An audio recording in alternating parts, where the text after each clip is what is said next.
Right now on Morning News Now, more mixed messaging on the Middle East. President Trump is renewing his threats to Iran's energy sites if a deal is not reached to end the war.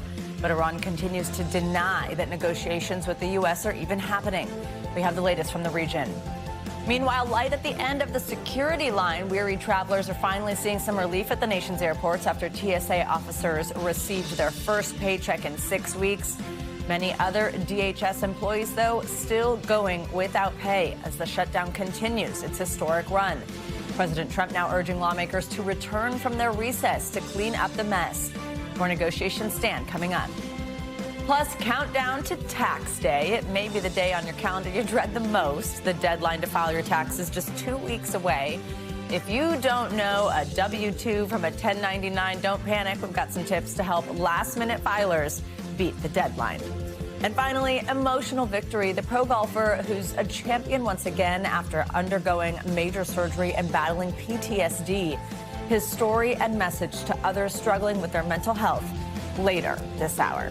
Great story. A magical moment on the 18th hole there. Good morning. Good to have you with us. I'm Joe Fryer. And I'm Savannah Sellers. Thanks for starting your morning with us. We're going to begin this hour with the latest news out of the Middle East, where strikes continued overnight as the war with Iran stretches into its 5th week. Now, President Trump said in a Truth Social post on Monday, here it is on your screen, that, quote, great progress has been made. But at the same time, if the U.S. and Iran do not reach a deal shortly and the Strait of Hormuz does not reopen, the president says the U.S. will end the war with Iran by, in his words, blowing up and completely obliterating all of their electrical generating plants, oil wells in Kharg Island, and possibly their water desalination plants. Iran has rejected President Trump's framing of the talks, denying any direct negotiations with the U.S. Iran's leaders are calling the Trump administration's peace proposals, quote, excessive, unrealistic, and unreasonable. Those mixed messages come as Iran says it is ready for a potential U.S. ground invasion.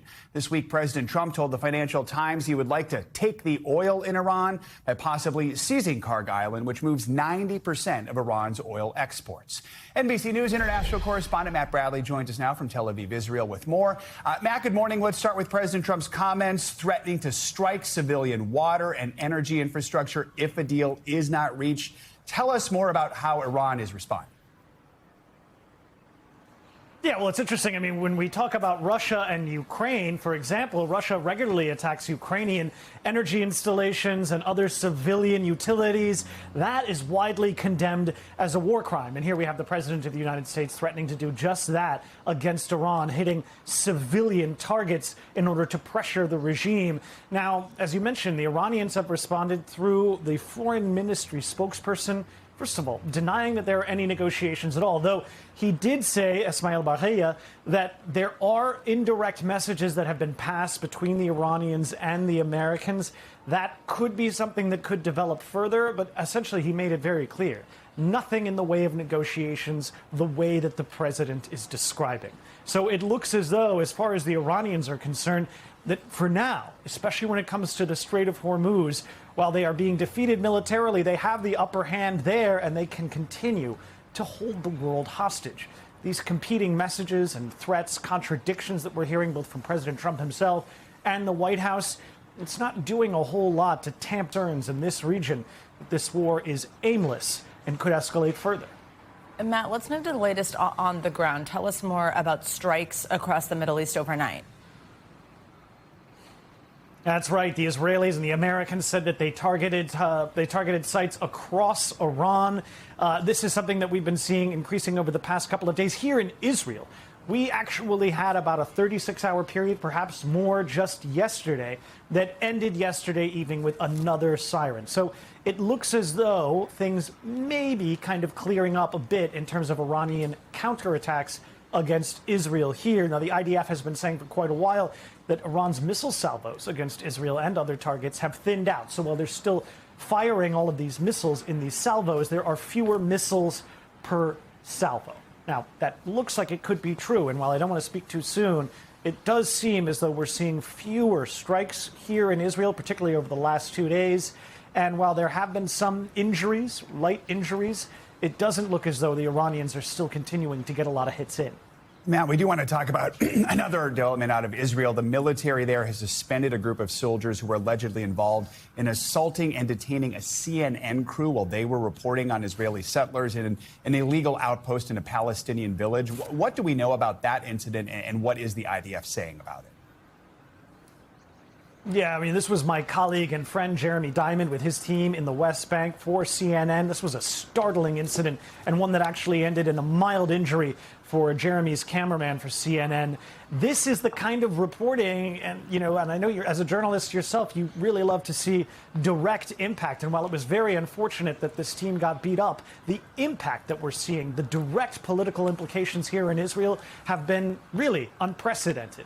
They've now suspended and sent back to training this entire unit that had been operating in the West Bank. And one of the accusations that you heard Jeremy Diamond of CNN saying, and others human rights groups have been saying for so long, is that these uniformed soldiers in the West Bank are acting as settlers. They're essentially settlers themselves. They've been given uniforms in the past couple of years, and they've been using their uniforms to cloak their abuse of Palestinians in the West Bank and to side with the settlers who are trying to expand Israeli possessions there. So now we're seeing some very direct implications from this. But as Jeremy said himself, this was a very, very swift, very dramatic sense of punishment against this one unit. Why are we not seeing that punishment? And this is a point that Jeremy had made when these officers and these settlers kill Palestinians in the West Bank. All right. Matt Bradley in Tel Aviv. Matt, thank you so much. Well, Elise Labott, author of Cosmopolitics on Substack, joins us now from Washington with Analysis Now. Elise, good morning. So our NBC News senior White House correspondent Garrett Haake had a chance to ask White House Secretary Carolyn Leavitt about President Trump's threat to strike civilian infrastructure. This is that Truth Social post we pulled up a little bit ago. Let's listen to what she said. Of course, this administration and the United States Armed Forces will always act within the confines of the law. But with respect to achieving the full objectives of Operation Epic Fury, President Trump is going to move forward unabated, and he expects the Iranian regime to make a deal with the administration. Would the U.S. striking Iran's water and energy infrastructure be any violation of international law? Well, what military experts and international law experts say is that it could be if, look, some of the IRGC and the Iranian military, they do control some of these energy targets. And so if you're attacking a target that is used by the military for military purposes, then it may not be. But look, the Iranians people depend on clean water. Those desalination plants are definitely a civilian infrastructure, and that could be violation of international law. Regardless, I mean, if it's causing additional suffering, disproportionate harm to the Iranian people, then you get into the idea of whether this violates international law. And I think what most international law experts and military experts would say, keep it on those military targets, keep it on those weapons targets, the goals that the president laid out, the Navy, the weapons depots, the missiles, the nuclear sites, and don't focus on civilian and energy infrastructure that even if the IRGC or the military control will have harm to the Iranian people. You know, Elise, President Trump also seemed to confirm in an interview with the New York Post yesterday the U.S. is negotiating with Iran's parliamentary speaker. What do we know about this new figurehead?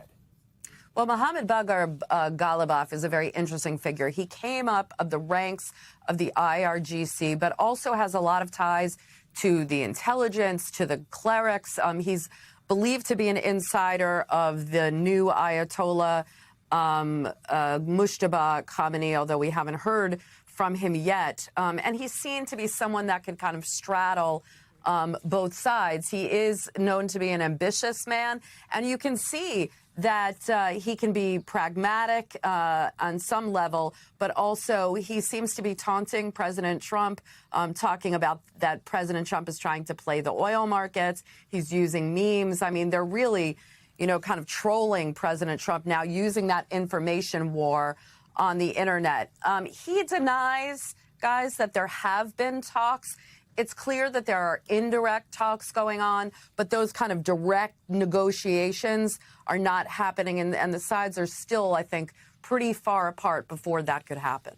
Elise, this morning, gas prices here in the U.S., they did pass that $4 mark for the first time. They sure did. Since the war began. Americans are obviously feeling the impact of this war with Iran. That's a really key way. Do you think that this motivates the president to find a way out of this war? Well, listen, I think the president wants at first to deal with the energy crisis that we're having. So that would be opening up the Strait of Hormuz. And there are two ways he can do that. He could do it militarily, or he could do it through negotiations. And the negotiations are far apart. The two sides are far apart. President Trump has his 15-point plan. The Iranians have their plan. And the Iranians aren't going to unconditionally surrender. And President Trump isn't going to, pay them for what the damage that they did and pull out of the Middle East with no concessions from the Iranians. So they're still far apart. But I do think President Trump wants to open the Strait of Hormuz. You see, guys, all of those troops headed towards the region. I don't think we're looking at a full-scale kind of ground invasion, but those troops could be used to, seize Karg Island that we've been talking about, that small island that controls all of that holds all of Iranian oil, and it really is the key to opening up the Strait of Hormuz. So if negotiations fail, I think that's what President Trump wants to do. And then, if he gets the Strait of Hormuz going and he can kind of, the Navy or maybe a coalition of countries come in and help getting those tankers through, then I think President Trump, as they continue those targets, they've already met a lot of the targets, they could start to wind down, maybe a few more weeks. All right. Elise Labott, thank you so much. The war with Iran appears to be one of the factors dragging down President Trump's approval rating in a new national poll. The UMass Amherst survey finds approval of President Trump's job performance falling to 33% last week. It is the lowest rating of his second term so far. On the issue of this war with Iran, 63% of Americans polled said the president is handling the war poorly, but it's worth noting those views were sharply polarized. 71% of Republicans said Trump is handling Iran well, compared to just 15% of independents, 1% of Democrats. NBC News national political reporter Sahil Kapoor joins us with more on this. Sahil, good morning. I mean, this is the latest in a string of recent surveys and polls showing the president struggling with public support, especially when it comes to Iran. Is this raising any alarms among Republicans as we get closer to those November midterms? Yes, it certainly is raising alarms, guys. 33% is a very troubling number for the party in power going into a midterm election, given that these often tend to be referendums on the president. There is a trend that we've seen across recent polls where President Trump's approval rating has fallen. And if you dig into the internals, just in this UMass Amherst poll, he's down double digits with independents and moderates. The issue breakdown across these various polls is also problematic for the GOP. Trump's approval has crashed on the economy and the cost of living, the single most important reason he was sent back to the White House. He's been underwater, as you mentioned, on the Iran war. He's still hurt by the battle over the Epstein file. And he's even slipped on the issue of immigration, which was his strongest issue. So that's one cause for alarm, the president's declining approval. And the second is the structure of the coalitions. Democrats are now winning over the most regular voters who reliably turn up to elections, whether it's midterms, special elections. It's one reason Democrats have flipped 10 Republican-held seats since Trump went back to the White House, and Republicans have not flipped a single one because they are very reliant now on those irregular voters, the MAGA voters who don't really turn out unless Trump is on the ballot.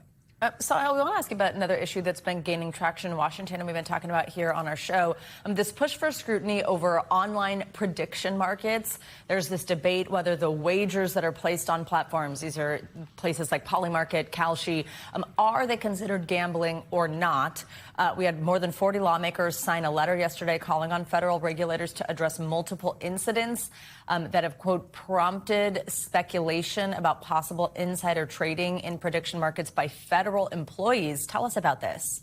That's right. This is a letter led by dozens of members of Congress in the House and Senate, all of them Democrats, led by Elizabeth Warren, the senator, to the CFTC and the Office of Government Ethics, asking them to inform federal employees about their obligation not to use insider information to profit from prediction markets like Polymarket and Kalshi. They cite the exponential growth in prediction market trading. They mention rising evidence suggesting possible government insider trading in prediction markets. They cite sudden trades timed to things like the death of the Iranian Supreme Leader, the capture of Nicolas Maduro, and even the timing of a White House press conference that delivered record huge profits, wondering, are these people just getting lucky, or do they potentially know something that's delivering these handsome profits? They also ask whether the CFTC has investigated instances of this and what steps, if any, they're taking to detect it in the future. The White House, for its part, said this is already prohibited and denied that it's occurring among administration officials and insiders, guys. Sahil, before we let you go, we want to ask you about the ongoing partial government shutdown. The White House now calling on members of Congress to come back from their spring recess early to fully fund the Department of Homeland Security. Let's listen to some of what Press Secretary Caroline Leavitt said yesterday. We'll talk on the other side. The president just can't keep signing presidential memorandums and proclamations every time Congress fails to do its job and every time Democrats are holding our entire country hostage. The president has stepped in to do the right thing at this moment in time, but the president is also encouraging Congress to come back to Washington to permanently fix this problem and to fund and reopen the Department of Homeland Security entirely. Sahil, I understand some lawmakers did meet for a brief session yesterday. Walk us through what happened and just anything you're hearing about any plans to return early. Yeah, so this was a pro forma session in the Senate. That's just, that's just something where lawmakers meet for about 2 minutes, which is how long it took. They don't conduct any business. They didn't conduct any business this time. The reason there was some attention on this is that there was some chatter among Republicans that some of them wanted their designee to the Senate floor for this pro forma session to try to bring up the House-passed DHS bill and at least try to force a vote on it. Democrats were prepared for this. All they needed is one senator to object, and Senator Chris Coons of Delaware was there in case Republicans tried to do it. And they didn't even try to do it. So the gavel dropped within 2 minutes of this pro forma session beginning, and no action was taken. The Republican designee there was John Hoeven. Take a listen to what these two senators said. I was here just in case there were some shenanigans and there was a Democrat needed to block an attempt at taking up and passing the SAVE Act, which would disenfranchise millions of Americans, or full funding for DHS with no reforms for ICE or Border Patrol. The Democrats, as you know, hold the cards in this case in the Senate, needing 60 votes to pass, short of reconciliation. And the only way in which we can really get this done if the Democrats come on board or use reconciliation. And bottom line, DHS remains unfunded. This is the longest shutdown of a federal department in U.S. history. And there's no indication, guys, not right now, that either the Senate or the House are going to come back early from recess. They're scheduled to be back at this time on April 13th. All right, Sahil Kapoor covering all things Washington. Thank you. Let's now bring in NBC News senior Homeland Security correspondent Julia Ainsley for more. Julia, good morning. So let's start with this shutdown. I mean, TSA workers, they're starting to get that back pay this week, but there is still this big impact of the government shutdown on other workers since this full Department of Homeland Security is not back to normal. By the way, airports still not back to normal either. But who is going to continue to feel the brunt of this ongoing shutdown? Yeah, you're right. I mean, what they've paid is basically the periods 4 and 5 of TSA back pay. That does not fulfill period 3 where they got partial pay, and there's no indication they're going to get paid in these 2 weeks where Sahil has indicated there's really no effort so far that we're seeing from Congress to come back and pass anything. That emergency funding bill just addressed that 4 and 5 period of back pay. And it doesn't do anything about other workers at DHS who the American public might not have front-facing interactions with every day, but they are impacted by. People like the Coast Guard, FEMA, Secret Service.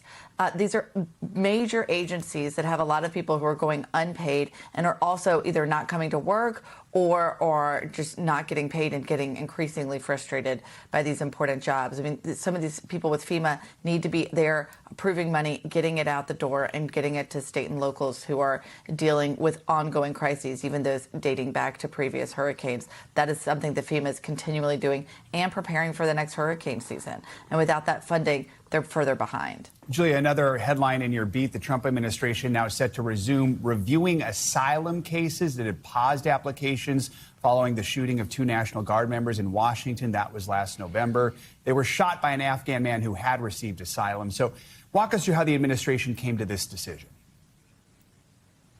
Yeah, that's right. This was just after Thanksgiving, after that shooting where they did a pause on all asylum applications, no matter the nationality. That Afghan man had entered during the Biden administration, but his asylum application had been approved in 2025 under Trump. They put everything on pause. That is what an asylum application is different from refugees that apply outside of the country. They're people who apply here, but they go through a process by USCIS or an immigration court where they are approved. And they put all of the USCIS applications on pause. Now they're resuming that, except for 39 countries. That's a lot of countries. And those are the people that are part of Trump's travel ban. So the other countries they consider non-high risk, and those people can now resume their process through the asylum application process, which also includes work authorization, which is so critical for people waiting years often for that approval. Julia, one other piece of news, we're learning about plans for ICE agents to be stationed outside of upcoming graduation events for the U.S. Marine Corps. Tell us about what they're doing. Walk us through your reporting here. Yeah, if that sounds unbelievable, it sounded unbelievable to me as well. My colleague Courtney Cubey first heard about this. She's covering the Pentagon, and the Marines told her in no uncertain terms that ICE will be at basic training graduation for the Marines on Friday in Parris Island, South Carolina, and they'll be doing ID checks. ICE says, though, they will not be doing arrests there at that time. All right, Julia Ainsley, thank you so much. The countdown is now officially underway for the launch of NASA's historic Artemis II mission. Tomorrow night, 4 astronauts are scheduled to lift off from the Kennedy Space Center in Florida for a 10-day journey around the moon. It is the first voyage of its kind since the Apollo 17 mission in December of 1972. Our NBC News senior correspondent Tom Costello is using virtual reality to get a look at the details behind this highly anticipated launch. Okay, so this is super cool. We've come here to Noticias Telemundo Studios using their augmented reality technology to show you how NASA has built one of the largest, most powerful rockets ever. And this is it. It is called SLS. That stands for Space Launch Systems. And it stands 322 feet tall. That is taller than the Statue of Liberty. It is massive. And it features 4 engines right there at its base, along with those 2 booster rockets. So that combined force right there will provide the thrust needed to lift 7 million pounds into space. That's the equivalent of roughly 700 elephants. Located right there, very tip of the rocket, that is the Orion capsule. And that is the spaceship that 4 astronauts will ride in to travel to the moon or around the moon. And if you're wondering what will this mission in space actually be like, to explain that, we need to simulate the launch of the rocket stack. There you go. By the 1-minute mark, the rocket has already reached supersonic speeds. 2 minutes in, the booster rockets separate. And at 8 minutes, the Orion capsule reaches space. And that marks one of the most critical moments of the mission, when the capsule separates from the rocket, the start of a 10-day mission to orbit around the moon. Okay, and this is what will happen once in space. Take a look. You can see the Orion space capsule that will enter an orbit around the Earth, going around twice. And then it will head towards the moon, where then it will reach its furthest, or hopes to reach, the furthest the humans have ever traveled into space, 280,000 miles from Earth, something never before achieved. All of this will be accomplished in just 10 days. A mission that then paves the way for a future return to the lunar surface, and maybe a permanent establishment of a human presence on our own natural satellite. Very cool, Tom. Let's keep the cool conversation going. After years of prep and anticipation, we are now just about 36 hours away from liftoff. The countdown clock began ticking yesterday afternoon. NASA flight controllers are now in the midst of the final checks of flight and ground systems. As of now, liftoff is scheduled for 6:24 p.m. Eastern Time tomorrow from the launch pad 39B. The 4 astronauts on this mission remain in quarantine this morning to limit their exposure to germs. The crew says Artemis II is the start of an era in which people on Earth can see the moon as, quote, a destination. For more on the final preps before liftoff, let's bring in Dr. Paul Sutter. He's a cosmologist at Johns Hopkins University and the author of How to Die in Space. Doctor, good to have you with us one more time. I guess just how excited are you? I mean, let's start with this time, what it looks like for the crew. Walk us through the next day and a half for them. What's going to be their priority at this point? Oh, yeah, I'm getting excited, very excited. I'm getting nervous, and I'm not even going to space. I'm just watching it from the comfort of my own living room, but I'm still getting excited and nervous. And yes, this is a very, very critical time for the astronauts. They are in a sort of quarantine because we don't want anyone getting sick during this critical 10-day mission. They are reviewing all the mission materials. Remember, this is a test flight. They will be manually operating some of the procedures here during the mission. So they are practicing and rehearsing these procedures. They're going over the mission profile. They're getting updates. And most importantly, they are resting. This is going to be 10 days of non-stop stress and work and focus. So we need these astronauts as rested and well-fed as possible. Well, tell us more about NASA's final preparations for a mission like this. What does this period look like? Less than 36 hours until takeoff. How's this mission different than those that we saw a long time ago, and how's the preparation different? Yeah, this is in a period of intense activity. This is all planned, all choreographed, all rehearsed, months, even years in advance. Now it is the time to execute those plans and execute that choreography. It's about fueling the rockets. It's about doing the test checks. It's about rehearsing the mission. All of that is being put in place in these final few hours as the rocket is prepared to go. And this mission, Artemis 2, is very, very different than Apollo. One, we're doing it for a fraction of the budget that the Apollo missions had. This is like a shoestring budget compared to what we were doing in the 50s and 60s. And second, this isn't just to visit the moon, it's to begin to establish a long-term permanent presence on the moon. So the mission profile is totally different. This is not a tourist trip. This is the first steps to moving in. As we talk about that step, these are going to be the first humans to see some parts of the moon up close. So what is it they're going to learn from the types of testing and experiments they're going to be conducting on this mission? Yes, as they orbit the far side of the moon. Remember, half the moon is permanently invisible to us here on the Earth. The moon always shows the same face towards the Earth. So it wasn't until the 1950s that we even got our first look at the far side. And the far side of the moon is radically different than the near side.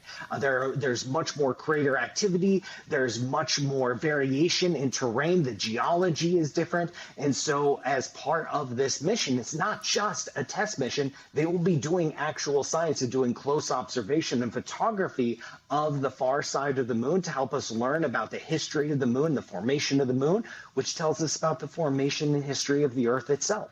Dr. Paul Sutter, your enthusiasm is helping fuel our enthusiasm. We're all getting very excited as this countdown continues. Thank you so much. Thank you. All right, now let's get a check of our Morning News Now weather for tomorrow's landmark launch. Angie Lastman is feeling the enthusiasm and the excitement.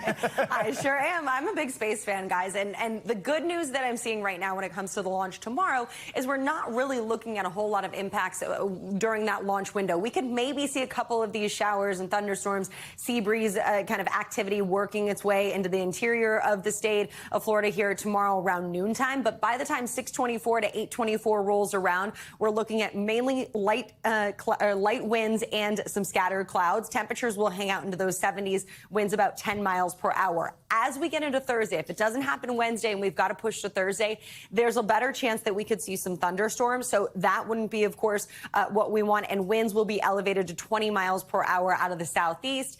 And if worse comes to worse and we're pushing things to Friday, we're still going to have that chance of showers around. And you can see anywhere from 8 to 10 p.m. the impact will be there for the clouds and the showers across this region. So still some time to watch. We'll be, of course, keeping a close eye on that. Meanwhile, it's quite active across the Northeast. We've got this line of showers and thunderstorms kind of working its way into the interior and eventually out towards the coast. It does have some snow involved with it here as we get farther to the north, but notice that flood watch is up across parts of New York. This is going to leave us with that potential through at least the morning hours. Your your morning commute specifically, where you could run into some of that ponding, and even as we get into the second half of the day, too. This is thanks to a frontal system that's kind of stretched from really Maine all the way to Missouri. It does have that potential to fire up some stronger storms later today. So if you live in the Detroit area, Indianapolis, Chicago, Pittsburgh, stretching up to Buffalo and Williamsport, you're going to see the potential for some strong wind gusts up to 60 miles per hour today. Damaging hail also on the table. And I wouldn't rule out a couple of these tornadoes. And this lasts for the afternoon hours into this evening. That's 8 p.m. You can see the potential is there for some of those stronger storms to fire up. As we look ahead to tomorrow, we'll see more of those storms and the flood risk in the picture. But now the flood risk will be across the plains. And we'll see those stronger storms from Texas to eastern Kansas.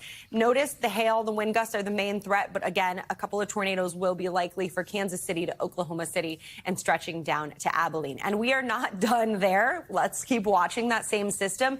As we look ahead to the Great Lakes on Thursday, that's where you'll see the change of some strong thunderstorms over the Ohio River Valley as well. Detroit, Cincinnati, St. Louis, Chicago, all included in that. And then here comes a big temperature contrast. We've got some chilly conditions that will be settled into parts of New England and New York. Notice the 41-degree high temperature in Boston, but the 77-degree temperature in Washington, D.C. Guys, it's spring. We cannot make up our mind about what season we're in, but we're getting all of it on the table. Sandwich in the middle is rain, basically, Yeah, right? exactly. That's how that works. Yeah, great. Thanks, Angie. You got it. Much more to come here on Morning News Now. Later this hour in our weekly mental health check-in, we're learning a new way to approach your to-do list that psychologists say is the key to slowing down our fast-paced lives. But up first, stolen sweets. We're catching up with other headlines from across the globe, including the heist of hundreds of thousands of chocolate bars in Europe. Stay with us.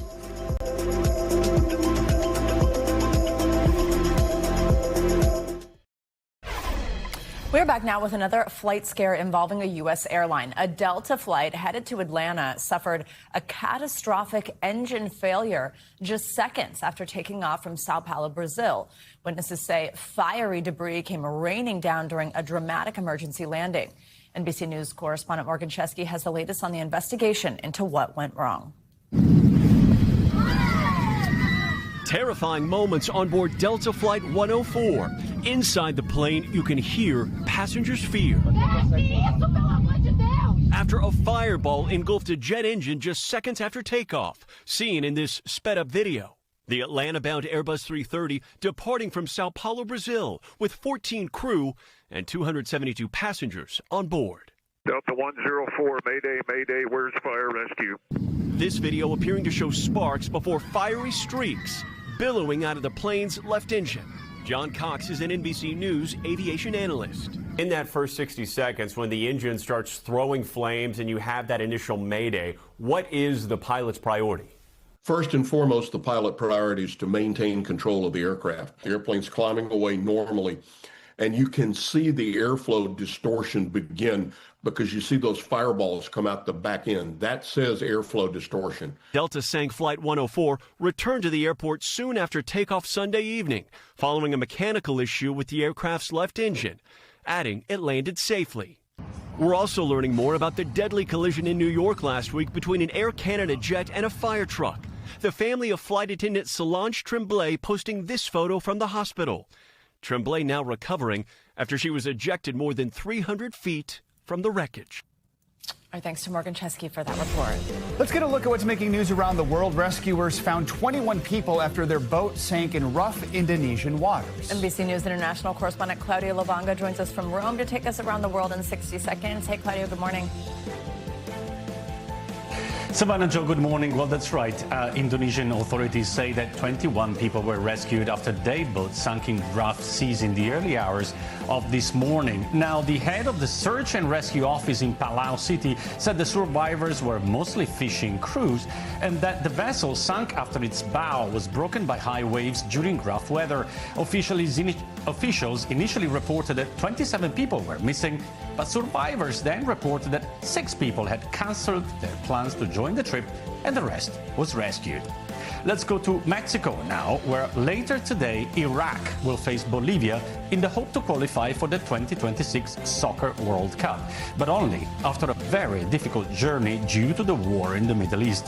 The team and the coach were stranded for days because airspaces were closed, but they finally managed to reach Mexico after a grueling 25 hours journey. Iraq hopes to beat Bolivia today to return to a World Cup for the first time in 40 years. And let's end this tour of the world back here in Europe, where thieves with clearly a sweet tooth stole more than 400,000 Kit Kat chocolate bars from a truck.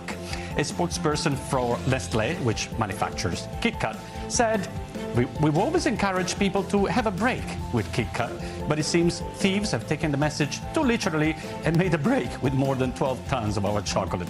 Now, the company also said each of the bars is traceable using an on-pack batch numbers and has asked anyone to find a match to alert the company. Now, guys, I didn't know Kit Kat said traceable bars. At this point, it would have been easier to find chocolate chips.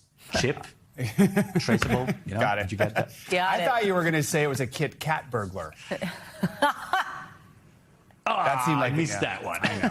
That was better. At least they had a good sense of humor about it. That's interesting. All right. Thanks, Claudio. Coming up, has the news this morning made you a little anxious? Well, you are not alone. So we've got some tips on how to manage anxiety that's related to global events that's coming up in your mental health check-in.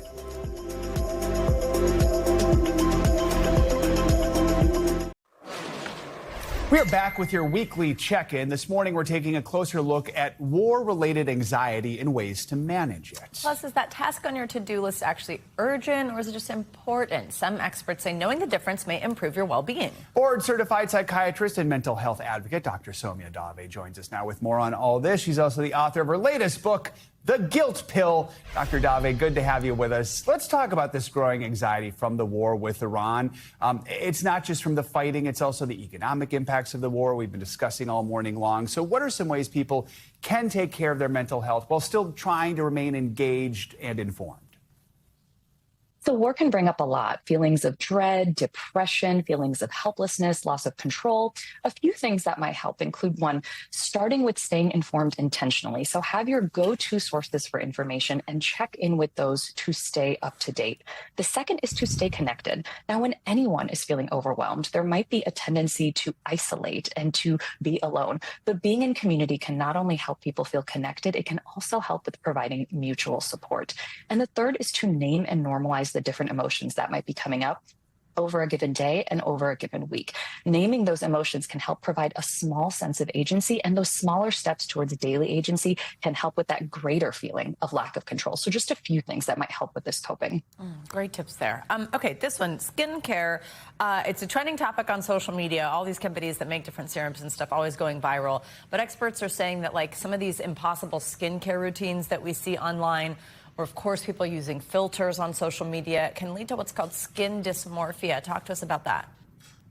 So skin dysmorphia refers to this intense focus on perceived skin issues. Now, these skin issues might be barely visible or not visible at all to other people. And it might include behaviors like obsessively checking the mirror throughout the day, impulsively buying new products and expensive procedures on a whim, and then even potentially avoiding some social situations because of fear of how the skin is looked and how it's going to be perceived. Now, some things that might help. One is talking to ourselves with self-compassion. So how would we want to talk to a friend when we notice something that looks like a flaw in ourselves? How would we speak to a friend if they were bringing that up to us? The second is, as you mentioned, Savannah, the social media impact. So really being intentional about the accounts and the platforms that we are engaging in. If there's a lot of use of filters, if there's a lot of pushing of different products, maybe muting or unfollowing and then intentionally curating our feeds. And then, of course, there can be overlap with symptoms of depression and anxiety. So if that's happening, then definitely seeking out the support of a mental health care provider can go a long way with this. All right, quickly on our to-do list, let's talk about redoing our to-do list. We have a recent Psychology Today article. One expert says that so-called urgency culture could be harming our mental health, suggesting it's time to learn the difference between what's urgent and what's important. So, Dr. Dave, what is the difference, and how can knowing this help us just reprioritize things? So I like to think of things that are urgent as things that have a time frame or a deadline to them. So that's often what I ask in my practice. Is this time sensitive? Is there a deadline to this? Or is it important? Is it something that relates to your greater goals and values? Now, of course, there are some things that can be in the category of urgent and important, also a good thing to know, but really dividing our to-do tasks can help with categorizing how we want to tackle all of those different things. And then speaking of the urgent culture that we're in, having things that help give us a sense of slowness. So time for reflection, time to just do deep work. And I really like phone-free time and screen-free time as a daily part of our routine and definitely part of our week, and phone-free activities. So really incorporating that slowness along with the urgent and important. Those things are important, those downtimes. All right, Dr. Yes. Dave, good to have you with us. Thank you so much. Coming up, countdown to tax day. Well, just 2 weeks to go until tax day. We've got tips to help late filers try to meet that deadline. That's up next.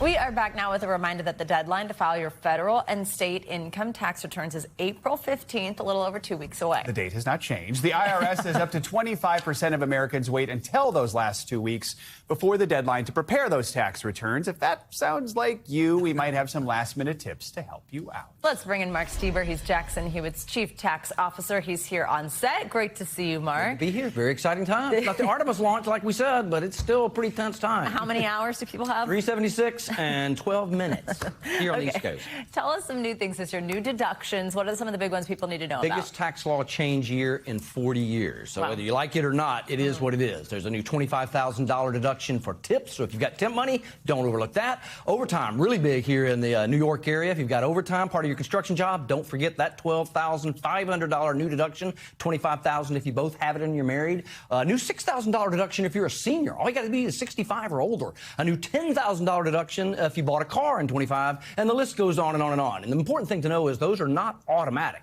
Now, you automatically qualify if you have the stuff, but they don't just add money to your refund. You have to put them on the new form. You have to put them on the new line. It's very confusing in year one on any kind of tax thing. So if you leave them off, they stay off. And a lot of people are taking the overtime, and a lot of people are taking the tip deduction. Don't miss it if that's one of yours. So if you have not filed yet, you do still have time, but you do need to get going. What are your top tips right now? Top tips is get your plan. I'll do it later, as one of the young ladies here said, is not a plan. Pick out your documents. You should have them all. If you don't, hope is not a strategy. It's not coming. Don't watch the mailbox. Get on the phone. Get you a date, get you a pro, pick a date and get it done. And we got a big weekend coming, so that's probably not on your list. So before the weekend's probably good, or after the weekend, there's plenty of help, plenty of hours, but don't just say, I'll get to it later. Commit. If you're worried you're not going to get to it later and you need an extension, walk us through that. We love extensions in the tax business. You get to pay us twice. One to work up all the extension amounts, and then one to do your tax returns. Never a good idea. And most people, all they need to do is make that phone call to get it done. They don't need to extend. And if you're going to extend, you need to know this, because here's a big mistake. It's not an extension of time to pay. If you owe, you have to pay by midnight. It's not a kick the can down the road and pay the man later. If you pay later, late filing penalty, late payment penalty, failure to pay penalty, penalty. So get it done. If you just missed the deadline completely, we don't recommend that. What do? You find somebody who can really help you out, because you're going to be in a lot of trouble. Now, there's two classes of people. There's the people who get a refund. They're not in as much trouble. They're just kind of stupid. They should have got their money. But if you owe, you do need to send in your paperwork, and you can immediately whack off the failure to file penalty, because there's failure to file and failure to pay running concurrently. So if you just send in an extension, if you just send in a tax return, best case, you stop that penalty and you don't have that 25%, especially if you owe. All right, Mark, for the very small percentage of people watching us who already want to think about next year, what can you do to get a I like jump your start? program. I hope it's more than a small amount of people on the single largest financial transaction, where $400 billion in play. A lot of people pay attention to this March Madness. Heck, your tax return's a lot bigger play than that. And so what I'll simply say is we're already a third or quarter of the way through the year. You at a minimum need to plan on a mid-year tax checkup. Half a year's worth of data, multiply it by 2, multiply your tax rate by 2, do it in the margin of your tax return. And if you didn't get the result you liked this year, my refund was too small, then you need to take action, put a little bit more in your withholding, make a little bit bigger estimated payment. You got your NCAA brackets, and you got your tax brackets. And the tax bracket's a much more important bracket for 50 more years. There you go. And no UConn crazy shot, so yeah. Thanks, Mark. Some other money news now. Flights are about to get a little more expensive for travelers on JetBlue. NBC News business and economy reporter Emily Lorsch has our Money Minute. Hey, Emily, good morning. Hey, Joe and Savannah, that's if you're checking luggage on a JetBlue flight. That fee will now be $39 or more. If you're paying within 24 hours of departure, that's at least $4 more. The airline says the increase is a result of rising operational costs and the need to offer competitive rates. The move comes as jet fuel prices have surged since the start of the war in Iran. Over in the shoe aisle, Allbirds is being acquired by American Exchange Group in a $39 million deal, a small fraction of what it raised in its 2021 IPO. The once high-flying sneaker brand, known for its eco-friendly shoes, has struggled ever since as competition has intensified. The deal now awaits shareholder approval, with the CEO saying this move will allow the brand to thrive moving forward.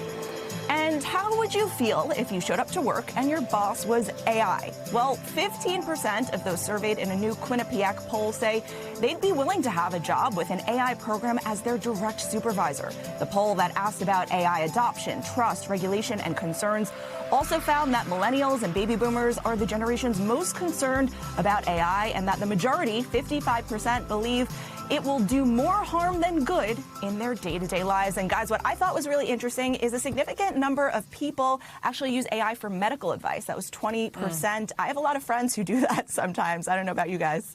Yeah, the boss I'm not so sure about, though. But at least you'd save money on a gift, I guess, every year. Yeah. So there's that. That's fair. Right. Thank you. All right, well, now to a story that's getting a lot of attention online for all the wrong reasons. Barbie Dream Fest, held over the weekend in Fort Lauderdale, promised a big pink celebration. Fans say it failed to deliver. Some are even comparing it to Fyre Festival. NBC News correspondent Emily Aketa has more.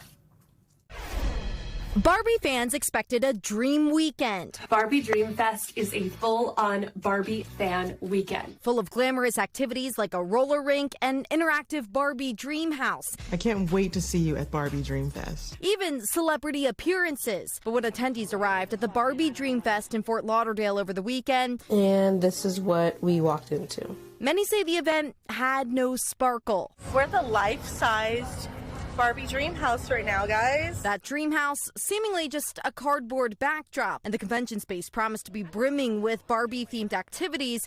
It is empty. Instead, hosting an underwhelming roller rink, bicycle course, and a sparse amount of vendors. I just felt like this event missed the mark. Devin Kirby, a Miami-based influencer, attended the event with her 5-year-old daughter. We had our Barbie gear on, our pink, our sparkle. We were expecting it to be like being dropped into a Barbie movie. Hi, Barbie! Hi, Ken! Instead, she says, it felt less like a movie and more like a bad set. The first thing you saw was a semi-inflated Barbie sign that looked like something you could get online. Kirby attended Dreamfest for free as an influencer and panel moderator, but for the general public, ticket prices range from $69 for an adult day pass and $30 for kids to $500 for an icon pass. I met one mom who said she spent nearly $600 with her daughter to come here, and the daughter was having a terrible time. Online, the comparisons started fast. I just got Fyre Festival by Mattel. Turn around. The disappointment from fans harkens back to 2017's Fyre Festival, which promised a luxury music experience in the Bahamas, but delivered meager meals, soggy tents, and a logistical nightmare. And remember the 2024 Willy Wonka experience and its underwhelming warehouse in Scotland? Leading to reports of tears, bad props, and none of the whimsy. The Barbie Festival in Fort Lauderdale. Back in Fort Lauderdale at Barbie Dream Fest, Serena Williams did show up. Her team did not return NBC News' request for comment. Mattel, the company behind Barbie, said in a statement in part, the event was created by a third party, which, quote, licensed the Barbie brand from Mattel. We want every fan experience to be an excellent one. The third party organizers, Mischief Management, also telling NBC News, bringing fans together was at the heart of this event. Both companies said everyone who purchased tickets will get a full refund. It now joins a growing list of viral experiences that promised magic and delivered memes. Emily Ikeda, NBC News. Top of the hour, let's get a live look at the Pentagon this morning. Just moments from now, we are expecting to hear from Defense Secretary Pete Hegseth as America's war with Iran enters its second month. Overnight, a fresh wave of violent attacks rattling major cities in both Israel and Iran. The clock now ticking down toward President Trump's April 6th deadline pressuring Iranian leaders to reopen the vital Strait of Hormuz or risk U.S. strikes on key energy sites if a deal is not reached. Back home, the pain at the pump getting even worse. AAA now saying the national average for a gallon of regular hitting $4 for the first time in years. Let's begin this hour with that live look at the Pentagon, where Defense Secretary Pete Hegseth and Chairman of the Joint Chiefs of Staff, General Dan Kane, are set to brief reporters on the latest in the war with Iran, now in its 5th week. Yeah, we're going to carry that briefing live any moment, and you're looking at the room live. We're going to bring in NBC News senior national security correspondent Courtney Kuby and military analyst Colonel Steve Warren while we wait. Good morning to both of you. Courtney, apologies if we interrupt you to listen in right as soon as you get going. But first, just tell us, what are you listening for this morning from this briefing? Yeah, I mean, I think the big questions are exactly how far along this military campaign is right now. But candidly, guys, I don't expect we'll get a whole lot of fidelity on that. For instance, how much of Iran's ballistic missile stockpile, how many of their launchers have actually been destroyed in what has been a huge bombing campaign over the last month plus by the United States and the Israeli Defense Forces. I mean, at this point, does the U.S. still have a lot more targets that they need to take out to accomplish the military piece of this campaign? We just don't really have a lot of answers to that. I'd also be curious if they will provide any more detail about what Iran has actually been able to hit. There's been a lot of reporting about a successful strike on Prince Sultan Air Base last week that injured a number of U.S. service members and damaged some U.S. aircraft. Now, the officials we spoke to about that said, look, yes, there were injuries, yes, there was damage, but it's not going to slow down the U.S. military part of this campaign. But what exactly has Iran successfully taken out? We have gotten almost zero detail on that. Again, unfortunately, I don't expect to hear that today, but those are a couple of things that I would be fascinated to hear if we are most likely from the Chairman of the Joint Chiefs, General Dan Kane. Colonel, we think we're going to get this thing started in about a minute and a half. But before that, just let us know what you're listening for, especially now as we see more and more troops heading to the region. Well, that's right, Joe. I'd be very interested to know how many troops we now really have there that the Pentagon is willing to tell us.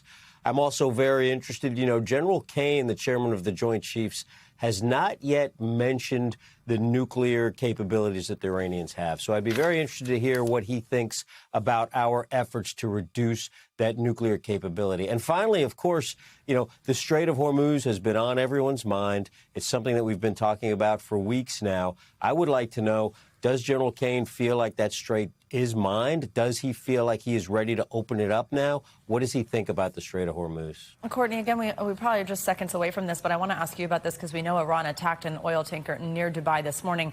As this critical Strait of Hormuz continues to be blocked, what information are you wanting about that? Yeah, this is one of the biggest things that everyone is watching is the escalation on critical infrastructure. So going after the oil infrastructure, potentially going after electrical grid, potentially going after desalination plants.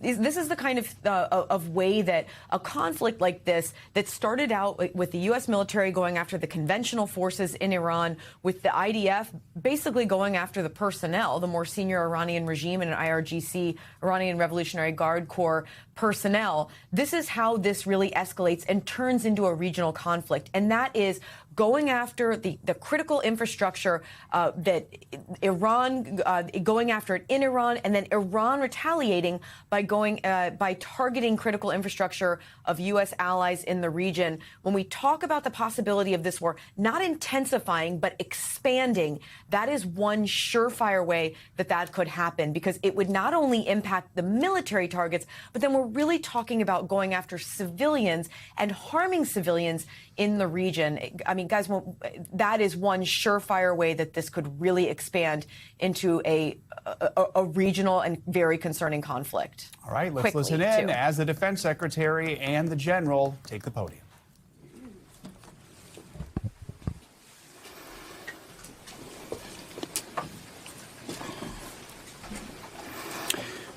Well, over the weekend, I had the opportunity to visit our troops fighting in Operation Epic Fury. We were on the ground, in CENTCOM on Saturday for about half the day. For reasons of operational security, so those troops are not targeted, the places and bases will not be named. Suffice it to say, the trip was an honor. I had a chance to bear witness, and I witnessed the best of America. I witnessed warriors A brotherhood of men and women, warriors all. Active duty, guard, and reserve, united in their love for each other, their shared purpose, and their commitment to the mission. I witnessed sheer competency.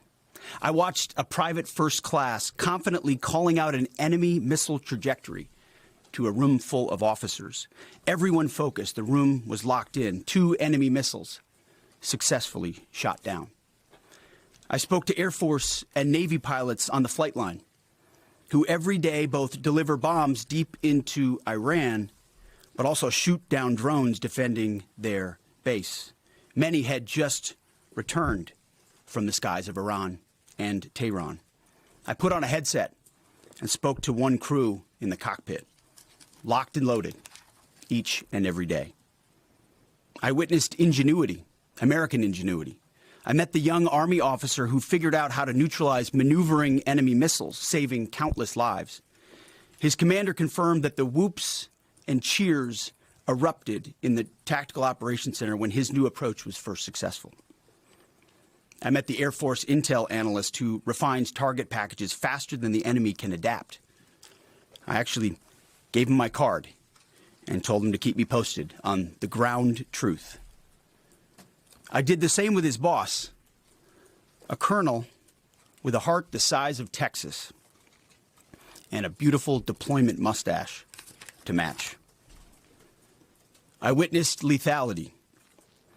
I met a junior airman as the sun was going down and a chill was setting on the tarmac, who, when asked what they needed, she simply looked up at me with a sly smile on her face and said, "More bombs, sir, and bigger bombs. We will happily oblige her." I met the Army targeting team who found and sunk the pride and joy of the Iranian Navy, their fighting position plastered with images of sunken enemy ships. And I witnessed urgency. Right when we landed, another C-17 landed just minutes after us. And within 30 seconds of the aircraft coming to a full stop, a team on the ground pulled up and the cargo was being uploaded. Wartime speed. To a man and to a woman, on the ground, in the air, on the flight line, and in the TOC, I heard, "We want everything faster, higher op tempo, wartime speed." The feeling was the exact opposite of the rotational units year after year in the wars in Iraq and Afghanistan that we're so familiar with. In those wars, it was always about the next rotation, never knowing when the mission would end or exactly what the mission was, year after year. Not with Epic Fury. I witnessed urgency to finish the job, urgency to achieve mission success, not looking at the next rotation, only moving as fast as possible to win. I got a chance to troop the line, to witness firsthand what we already know is true. I spoke to all ranks and all services, none of whom knew we were coming. It was not rehearsed or scripted. Sometimes we just wandered. What I witnessed was motivation. It was sheer mission focus. It was the American warrior unleashed. It was the kind of warfighting American spirit that comes with a clear mission against a determined enemy. A crew chief we flew with summed it up nicely. He said, "It's been a busy few weeks, sir. Tough stuff. But I'm so honored to be called up. This fight is long overdue. We need to address it for our kids. We cannot pass the buck. Please thank the president from us." I heard that time and time again. I asked each young American, "What do you need?" And nobody said better equipment. Nobody said more comfortable living conditions. Nobody said send me home. Well, of course, eventually we want all those things. They do too. But what those Americans said to me, young and old, officer and NCO, male and female, black and white, was, "Let's finish the mission. Get us even more bombs, bigger bombs, more targets. Let us finish this." In fact, Admiral Cooper noted this morning that the 3 Air Force captains shot down by Kuwaiti-friendly fire early in the fight, weeks ago. They never left the theater. All dropped bombs over Tehran last night. These men and women live the Iranian threat every day, incoming missiles and drones, and know what a world looks like, what the world would look like if Iran had the most dangerous weapons in the world, a nuclear weapon. As President Trump has said time and time again for years, and in this administration, Iran cannot have a nuclear bomb, and they won't. These troops, they want to finish this fight for their kids and their grandkids. This is about history. This is about legacy.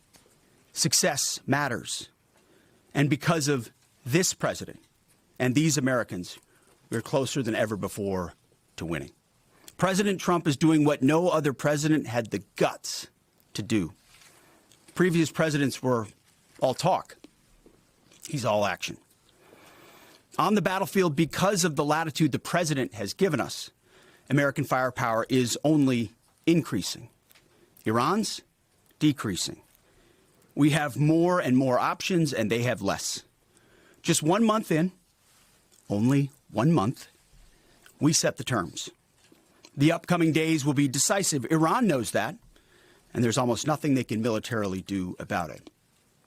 Yes, they will still shoot some missiles, but we will shoot them down.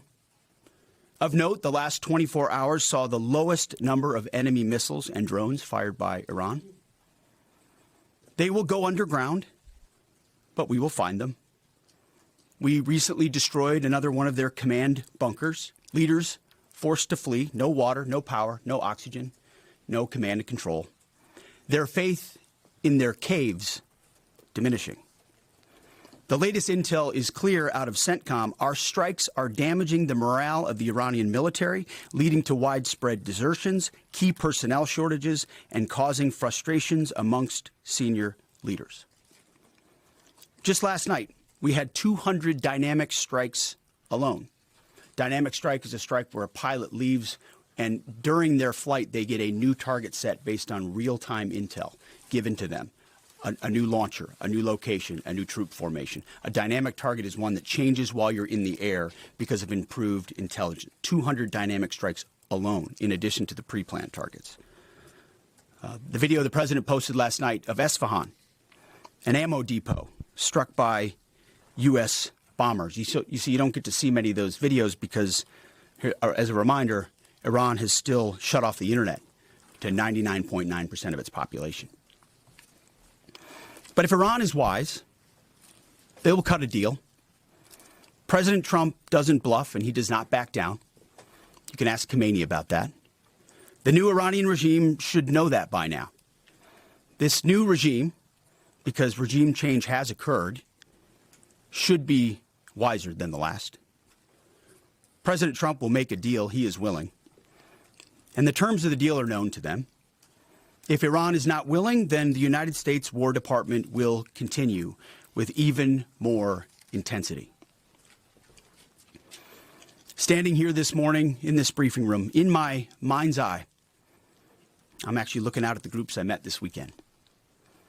The pilots, the logisticians, the intel analysts, the targeters, the sustainers, the flight crews, the air defenders, the base security, those maintainers who we walked up at sunset with the chill in the air on the flight line.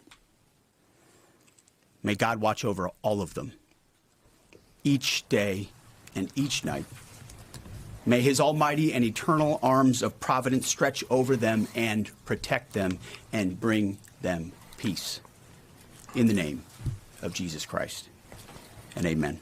Mr. Chairman, over to you. Thank you, Mr. Secretary, and good morning, everyone, and thank you again for being here. As operations continue, I remain deeply grateful for the service and determination of 2.8 million members of our joint force, each of whom are serving something greater than themselves.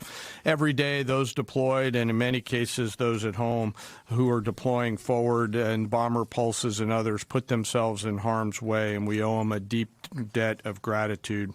I remain especially grateful for our fallen who gave the ultimate sacrifice. We'll never forget their valor, and their determination to do something greater than themselves. And each day we continue to earn what they've given to us. This morning I want to share that yesterday the Joint Force had the honor of participating in the burial of Colonel Clarence Emil Bud Anderson, who passed away in May of 2024 at the ripe old age of 102.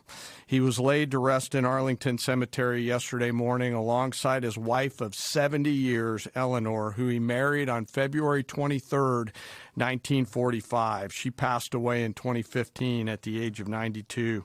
Bud, yesterday, a legend to our Air Force and fighter pilots everywhere, was honored with a combination flyby of F-35s and a 4-ship of P-51 Mustangs.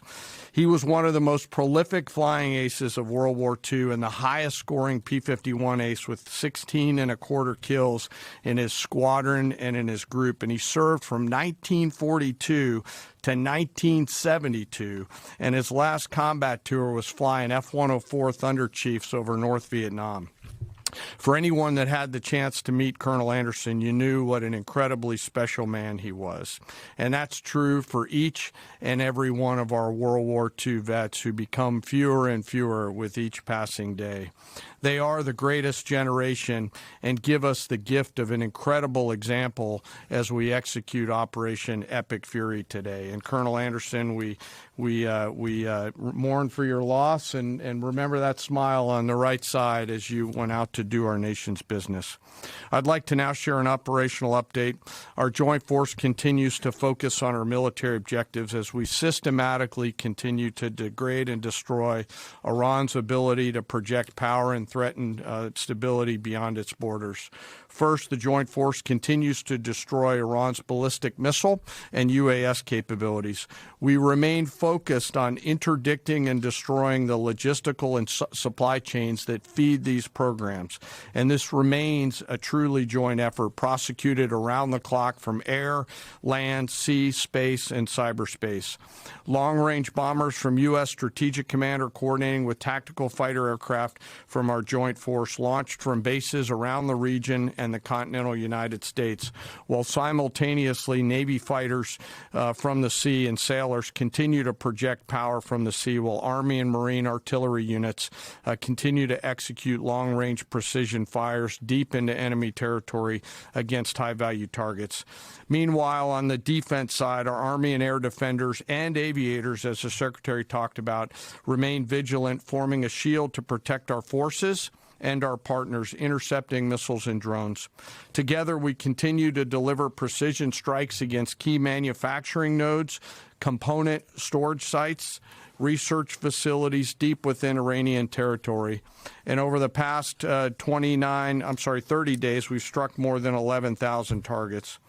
Given the increase in air superiority, we've successfully started to conduct the first overland B-52 missions, which allow us, as we've said before, to continue to get on top of the enemy. And as the Secretary talked about, switch towards more and more dynamic targets, servicing mobile targets around the battle space. We've continued to do the work against Iran's missile, drone, and naval production facilities, and we continue the multi-domain pressure that we've talked about. Second, on the Navy front, we continue to assert dominance over the Iranian Navy.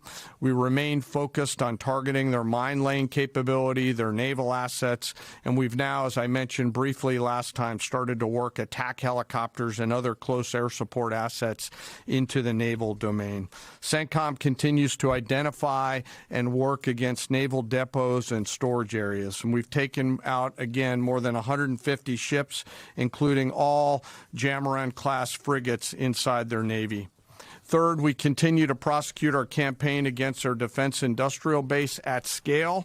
This includes factories, warehouses, nuclear weapons research and development labs, and the associated infrastructure required for Iran to reconstitute its combat capability. I'd like to continue my theme of highlighting the incredible contributions of Americans to our joint force. Today, I want to talk a little bit about a different front line, a line that doesn't have bunkers or guard posts, but is just as critical to our nation's security, our national assembly lines. Today, I want to recognize a group of Americans who live at the beginning of our nation's combat power, the Americans who actually make our weapons, both inside our defense industrial base, but even more broadly inside our national industrial base.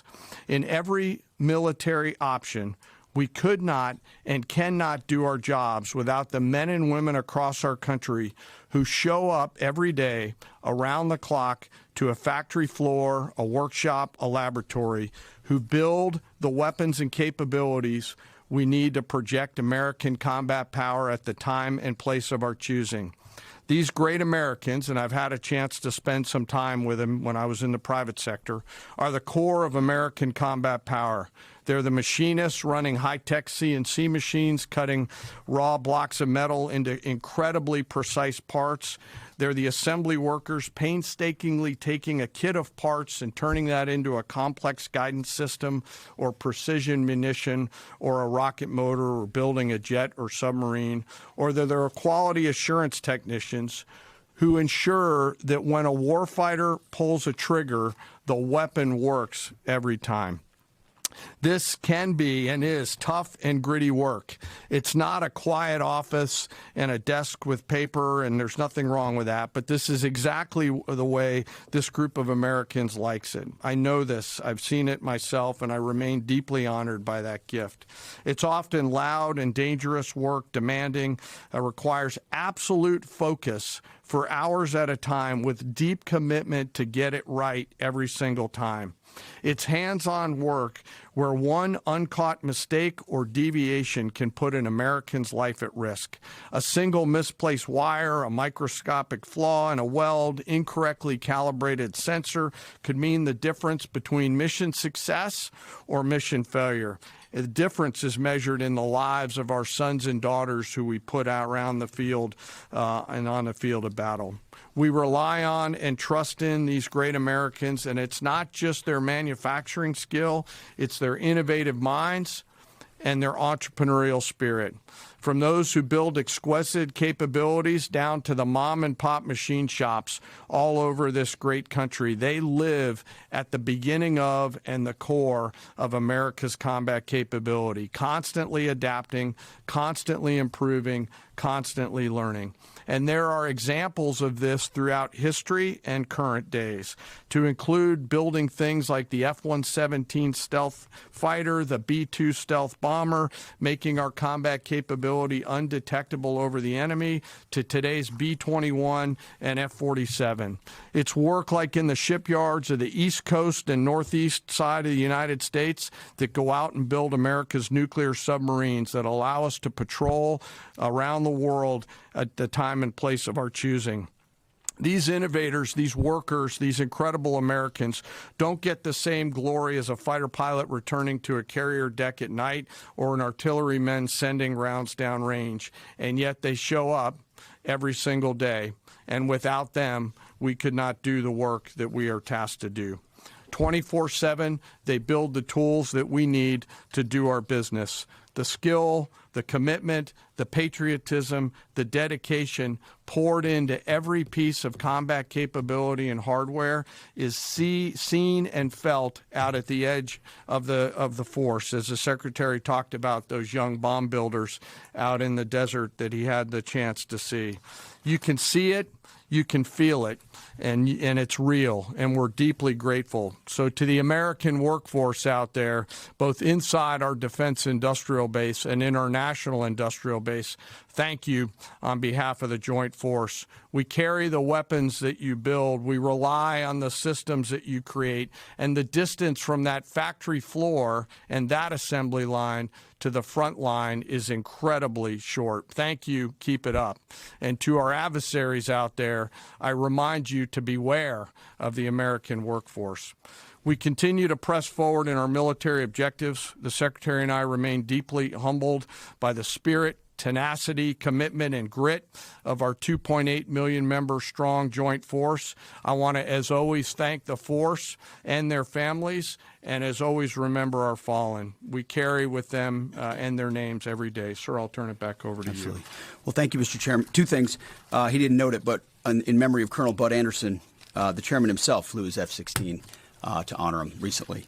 And thank you for highlighting the defense industrial base, the arsenal of freedom. It's worth noting no one has rebuilt that defense industrial base faster and with more purpose than President Trump in his first term. And now we're rebuilding the arsenal of freedom. Our defense industrial base is more vibrant today than it's been since World War II and growing rapidly. Contrast that with Iran, whose defense industrial base is nearly completely destroyed. Their ability to reconstitute the weapons of war they're using now that they're hiding in underground facilities and attriting over time, their ability to rebuild that is negligible. And I think that contrast is an enduring legacy of this as well, right here. Thank you for your time. We've had some signaling that the U.S. will retake control of the Strait of Hormuz. At that point, what military posture will be imposed to guarantee safe passage for our allies, deter our enemies, and demonstrate U.S. dominance in the region? And also, can you speak to how much America's adversaries, Russia, China, North Korea, how much they're supporting Iran's war machine at this point with arms and intelligence, and what we are militarily doing to punish the enemy coalition? Appreciate both questions. On the Strait of Hormuz, there are many more vessels flowing through today than there were. As the president has arranged. The president's been clear to Iran, open it for business, or we have options, and we certainly do. And when you look at what the chairman laid out with the Navy industrial base, with coastal cruise missiles, with UAVs, with counter-mine capabilities, we've been focused from the beginning on attriting and defeating those capabilities and limiting their options. There's lots we're doing as well, some of which is known, some of which is not known, to set the conditions. And I think the president was clear this morning in his truth that there are countries around the world who ought to be prepared to step up on this critical waterway as well. It's not just the United States Navy. Last time I checked, there was supposed to be a big, bad Royal Navy that could be prepared to do things like that as well. So he's pointing out this is an international waterway that we use less than most, in fact, dramatically less than most. So the world ought to pay attention and be prepared to stand up. President Trump's been willing to do the heavy lifting on behalf of the free world to address this threat of Iran. It's not just our problem set going forward, even though we have done the lion's share of preparation to ensure that strait will be open, which is an outcome the president's been very clear on. As far as Russia and China, we know exactly what they're doing, what they are or are not doing. We don't have to air publicly what all of that is, but where necessary, we're addressing it, we're mitigating it, or we're confronting it head on. I don't know if you have anything you want to add. No, sir. I think you covered it. Do you have any timeline for operability in the Strait? Thank you, Mr. Secretary. David Zier, Real America's Voice. And I witnessed that enthusiasm on the lines and our submarine builders and ironworks. It's unbelievable. But I just wanted to ask you, what's the status of the delivery of any hardened bunkers for additional protection for our troops? And without getting too specific, what kind of measures are we taking to protect some of the larger, more strategic aircraft like the Sentry and other? Well, it's a great question. I'll say what I witnessed where I went was a completely locked-in discipline of bunker use and bunker improvement. So from the beginning, as we stated very clearly, the first thing we did was set up a defense and make sure our defensive capabilities were maxed out before any of this even started. That included fortifications as much as possible, but it also included disbursement. If all of our people are in one place, you could imagine why that's a big problem. So dispersing is part of that defeat. Alongside that disbursement is more and more bunkers. And I can tell you, talking to base commanders, talking to our allies in Israel, talking to others, rapidly fielding that and then improving those positions is a theater priority, no doubt, as are the air defenses and the layered air defenses. It's not just Patriots and THAADs. It's fighters and defensive caps. It's other kinetic defeat systems. It's electronic warfare. So the defense of our troops and our assets is max. I will say on some of those other assets you talked about, air wings, airframes, there's some things adversaries are doing to provide info and intel that they shouldn't. We're aware of it. And ultimately, we move things around and don't. One of the biggest principles you learn in the military is to not set patterns predictable patterns, and so commanders are working hard to adjust in real time with those systems and make sure they're in the right places and not easily targetable. Jillian. Thanks, Mr. Secretary. The U.S. and Iran appear right now publicly to disagree about whether there are these negotiations ongoing. What impact does that have on military strategy? Does it have any bearing at all? And General, the president wrote yesterday that the U.S. might destroy Iran's electricity generating plants and oil wells. Those are his words before ending this operation. Is there a way to do either of those things without seriously jeopardizing or seriously harming civilians? So on the talks, I can tell you, having been with Steve and Jared and the Vice President and Marco and many others yesterday, they are very real. They are ongoing. They're active and I think gaining strength. And we appreciate that. As I said in my remarks, we would much prefer to get a deal. If Iran was willing to relinquish material they have and ambitions they have, open this, great. That's the goal. We don't want to have to do more militarily than we have to. But I didn't mean it flippantly when I said, in the meantime, we'll negotiate with bombs. Our job is to ensure that we compel Iran to realize that this new regime, this regime in charge, is in a better place if they make that deal.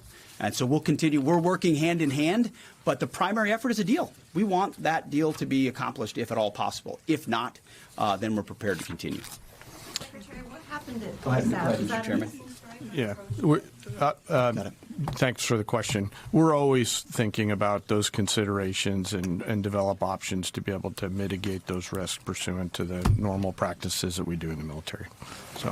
Thank you, Mr. Secretary. I know you slightly addressed this already, but just on the Strait of Hormuz, is opening the strait an essential objective to Operation Epic Fury, or is that the job of those other countries? And then secondly, without asking you to comment on things that you can't talk about, what is your message to Americans who love the president and strongly believe in him, but are very worried about this notion of boots on the ground? Well, first on the Strait of Hormuz, our core objectives from this podium, from day one, from me, from the chairman, from the president, from the vice president, from Secretary Rubio and others have been clear. Defense missile production and missile programs, so their entire missile program, defense industrial base and production ability to build, and Navy and power projection. So those have been, and then of course, wrapping it all is Iran's never going to have a nuclear weapon. So those have been very clear. Defeating the Navy is a core part of ensuring they can't project that kind of power. But ultimately, I think the president's truth this morning lays that out very well, that this Strait of Hormuz issue, which we've set the conditions for success, and we will make sure Iran knows that very clearly, is not just a United States of America problem set. We've been willing to lead. President Trump's led the entire time. But it's not just us. So ultimately, I think other countries should pay attention when the president speaks. He's proven that when he speaks, he means something. And he's pointing out, you might want to start learning how to fight for yourself. It's something some of us have been saying for quite some time. You can't just have flags. You have to have formations. You can't just have a few ships. You have enough to affect change. Those things matter in a dangerous world with ascendant adversaries. That's why the chairman's talking about our industrial base. That's why we're launching the Arsenal of Freedom tour to revive our defense industrial base. President Trump doing it in a way that nobody else has. As far as President Trump and boots on the ground, I don't understand why the base, which they have already, they understand, wouldn't have faith in his ability to execute on this. Look at his track record of pursuing peace through strength, America first outcomes. And what he's simply saying, and it's exactly true, and I've said from this podium too, we're not going to foreclose any option.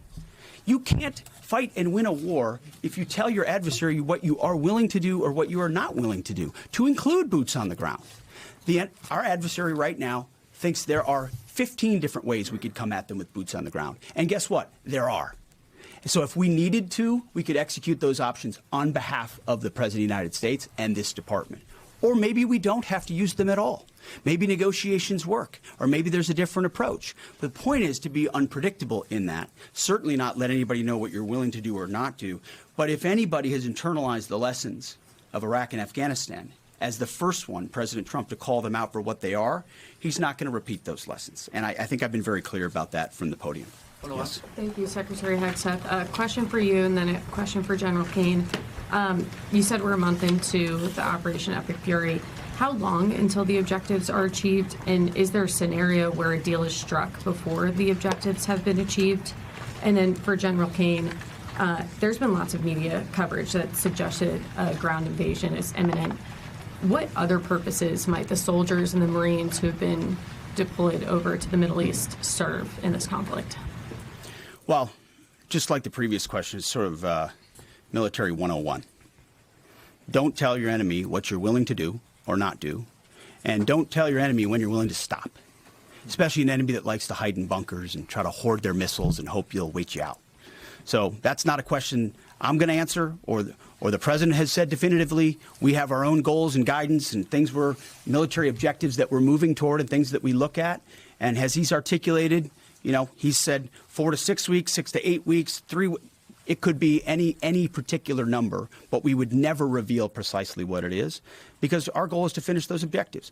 And we're well on our way, and the chairman and I look at this every single day. It will be the president's determination, and the president's determination alone, when those objectives are complete and when it serves the interest of the American people, to cut that deal, to make sure that Iran doesn't have a nuclear capability, and ultimately that our objectives, our interests are advanced. I don't know if you want to add anything. No, just to answer your question, Reagan, the range of military options that those forces can offer are extensive, not just limited to what you mentioned in terms of forces on the ground. And I wouldn't want to take away the president's decision space, but there are a multitude of things, not the least of which is Iran should note that they're out there and that they are a pressure point, and so they should carefully consider, I think, at the diplomatic level, not my job as a chairman, but at the diplomatic level, to consider what's in front of them.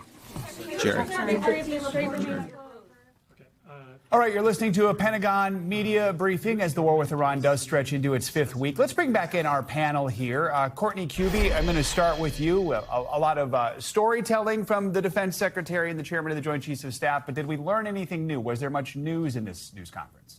No, I mean, the chairman repeated a couple of stats that, frankly, U.S. Central Command put out yesterday, a number of more than 11,000 targets the U.S. has struck. They've hit more than 150 Iranian naval ships.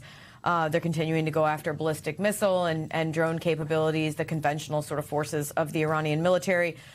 We did hear a couple of things in the opening statement from the Secretary of Defense saying that the U.S. took about 200 dynamic strikes last night. That means that those are not pre-planned strikes. They kind of go out, they're flying over, maybe they've been on a bombing run for something and another target pops up, they get approval and they strike. I will say the U.S. has been taking hundreds of strikes every single day, so we have no scale or scope to know if the dynamic strikes if that is an increase, a decrease, or what from the beginning of the war. One other thing that the Secretary said is that the last 24 hours have seen the lowest number of Iranian missile fires. I did a quick search of that. I'm not sure what 24 hours he's referring to, but if it's literally the last 24 hours from 8 a.m. Eastern time until today, that's not true. There was a stretch about 10 days ago where where Iran fired fewer ballistic missiles in 24 hours than they have in the last 24. So unfortunately, not a whole lot more detail. They declined to talk about some of the biggest issues that we've been discussing here and we've been discussing for days now, and that is, could the U.S. be involved in some sort of a military effort in the Strait of Hormuz? The Secretary having some disparaging comments for some U.S. allies, including some allies the U.S. has fought closely with in recent years in dangerous combat zones, saying that they needed to step up and do more in the Strait of Hormuz. And we did not get any fidelity at all about the possibility of U.S. troops being involved on the ground somewhere in Iran in some capacity, Joe. Colonel Warren, anything stand out to you?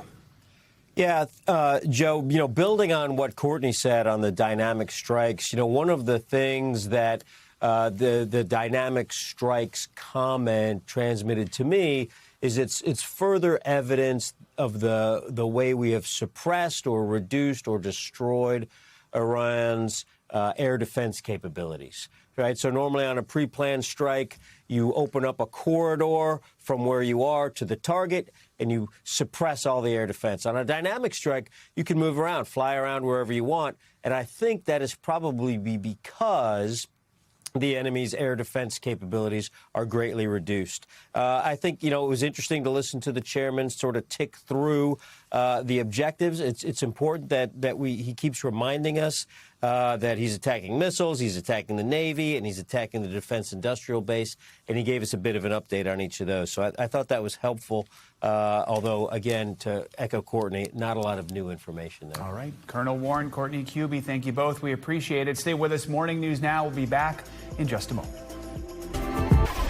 We are back with an exclusive announcement from Novo Nordisk, the maker of one of the world's most popular weight loss drugs. Users who self-pay for Wegovy can now sign up for a monthly subscription service. Novo Nordisk says the goal is to try and help patients save money. NBC News correspondent Ann Thompson spoke with one company executive about the new plans. Ann, good morning. Hey there, this is a new pricing model for one of the most popular GLP-1s out there. To get the savings, users must make a commitment, choosing a 3, 6, or 12-month plan. It comes as drug makers battle for loyalty and sales. GLP-1s promise weight loss, but the cost is high. People do not quit a GLP-1, they quit the price of that GLP-1. Prices often increasing with the dose. For most people, you basically need a side hustle just to afford your GLP-1. They remain a favorite of some bold-faced names. I'm doing that wonderful shot that works for folks who need some help. I ended up having to do that too. After 5 years on the market, the list prices can still run more than $1,000 a month. Now the maker of Wegovy is offering self-pay customers a subscription model with much lower prices for both the injectable and pill form of the drug through 3 telehealth services. Do you think that a model like this makes this drug more affordable or just more predictable in cost? I think it's both affordability and predictability. We're bringing the prices down, offering significant savings. And then the predictability piece. There are 3, 6, and 12-month plans. Novo Nordisk says patients can save up to $600 a year for the pill and $1,200 a year for the injectable. Cheaper, but still costing up to $3,000 a year. With Wegovy, I've lost 35 pounds. This is just the latest effort as drug makers reduce prices and partner with big box stores to entice more patients, while others fight insurance companies for additional coverage. So right now, the biggest complaint I hear is about insurance coverage. Obesity specialist Dr. Jorge Moreno says about a quarter of his patients pay cash for these drugs. But he says he's concerned about off-ramps for the plans. What happens if a patient doesn't respond to the medication? Will they be able to come off of the subscription plan? What does the cancellation of a plan look like for the patient? Novo Nordisk says that will be up to the telehealth companies. Typically, the higher the dose, the more expensive the medicine. But Novo Nordisk says consumers will be able to move up or down with their doses and still pay the same price. Back to you. All right, Ann Thompson, thank you. More financial headlines now, including some big updates that could be coming for Meta users who are willing to shell out for a premium subscription. NBC News business and economy reporter Emily Lorsch has your Money Minute. Good morning, Emily. Hey, Joe. So Meta is testing a new subscription on Instagram with exclusive features for those paying up. The perks include being able to view stories anonymously and extend stories for another 24 hours. The tech giant says the goal of these tests is to understand what's most valuable to users, and the subscriptions are being tested in a few different countries around the world. Over in sports, the Super Bowl is headed back to Sin City for the second time in 5 years. The NFL says the 2029 game will return to Las Vegas and Allegiant Stadium, which is the home of the Raiders. NFL executives say Las Vegas is a sports and entertainment destination and that the city really knows how to put a big event on. Next year's Super Bowl will be in Southern California, and 2028 is set for Atlanta. And the McDonald's arches might soon look a bit more golden. A new collab rolls out today between the fast food chain and the hit film behind that Oscar-winning song Golden. Of course, we're talking about Netflix's K-pop Demon Hunters. For a limited time, McDonald's has 2 new meals, one for the female singing group Huntrix and another for their rivals, the Saja Boys. The new items include special Hunter and Demon sauces, McShaker fries with seasoning inspired by the main character's favorite noodle snack, and also a collectible card pack that unlocks access to even more content. So, Joe, I have it all right here. All here, my goodness. I know, there's so much. And it's really interesting, too, because we saw in McDonald's most recent earnings report that these promotions do really well for the company. In fact, when it rolled out its Grinch promotion back in December, for that week, they had socks that were included, and it was the lead global seller for socks in the world that week. So who knows? I mean, these are the cards. You can check it out. We'll open this up. I haven't had a Happy Meal in a long time. Are they getting bigger? The box feels like it's a big box. It's like the size of my head. And so this is the Saja Boys, Huntrix. There you go. All right. And so they've kind of got everything going, and then some exclusive content. All right. Those cards. Hamburger and chicken nuggets for breakfast. There you go. Thanks, Emily. Appreciate it. All right. Every generation tends to create its own unique language. Many Gen Z creators are known for their drip or their riz on social media, but experts say some of the words now dubbed as Gen Z slang can actually be traced back centuries in Black history and culture. NBC News correspondent Marquise Francis explains. Attractive female. Baddie. Old person. Spend enough time on TikTok and you might assume some of the app's youngest US-based creators are speaking a different language. The first word I want to help translate is chopped. Yeah, I know Chopped. It's the show on the Food Network. Never give up. What's been dubbed as Gen Z slang, words like cap, riz, drip, and unk, many linguistic experts say can be traced back far before Gen Zers were even alive. Some words harken back centuries to enslavement. Born out of struggle and trauma, some linguists say the language was often used to speak in plain sight, but not be understood by outsiders. Today, many of those words are identified as African American language, also known as Ebonics or AAVE, African American Vernacular English. I don't necessarily say that no one else can speak it, but what I do say is it comes from those people that created it. Sandra Lanehart, a linguistics professor at the University of Arizona, wrote the Oxford Handbook of African American Language to address its misconceptions and push the boundaries on how we define language. There isn't one English. New Zealanders speak English, Australians speak English. Out of California, where the storm continues over Ebonics. Following the Ebonics controversy of 1996, in which the Oakland, California Board of Education recognized Ebonics as a primary language to improve literacy, a firestorm ignited around the country with debate about the language's endorsement. It's characterized by unique grammar. Good becomes guh. With becomes whiff. Instead of he's at the park, he be at the park. Playful pronunciation patterns and regional vocabulary with cultural significance. In the internet era, it spread quickly through music, pop culture, and on social media. Since when did non-black people start saying unk? And then y'all using it wrong. When did this happen? When did this happen? Some people have been praised by its use, while others have been chastised. I think the source of it, the inspiration, is coming from African-American language. And I think we have to be careful. First of all, not all slang is African-American language, and African-American language is most definitely not slang.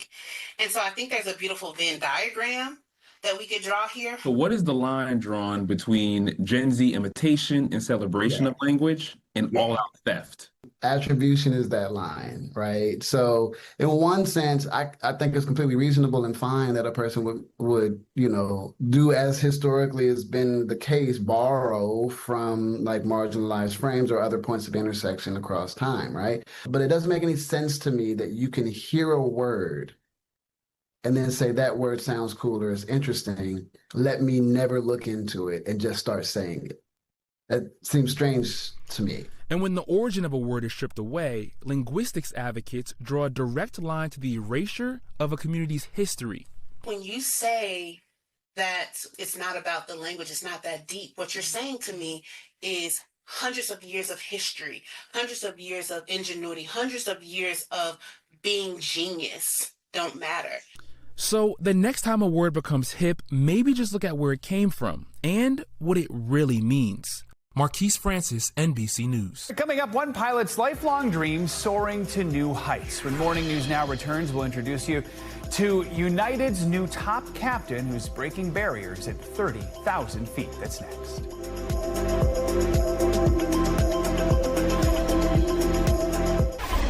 We want to end this hour with a milestone moment on this final day of Women's History Month. The United Airlines pilot is about to become the company's most senior pilot, the first woman ever to hold that title. NBC News correspondent Liz Croyd sat down with her at her home base in San Francisco. Liz, good morning. Well, hey there, good morning. We're talking about Captain Creston Wilson. She's one of thousands of United pilots, and in just a few weeks, she will become the most senior, longest serving of them all. I got to go inside the cockpit with her as she prepared for one of her recent flights, and this major accomplishment, decades in the making. And some lights on here. For 41 years, United Airlines Captain Creston Wilson says she's been living her dream. Taking off, flying through the clouds, watching the sunset. It doesn't get old. Fittingly, Wilson now flies the Dreamliner, this massive 787 used for some of United's most prominent international routes. It's our bunker room. It's where we take our rest. Are you actually able to sleep? Yeah. Like I said, unless it gets real turbulent, then I wake up.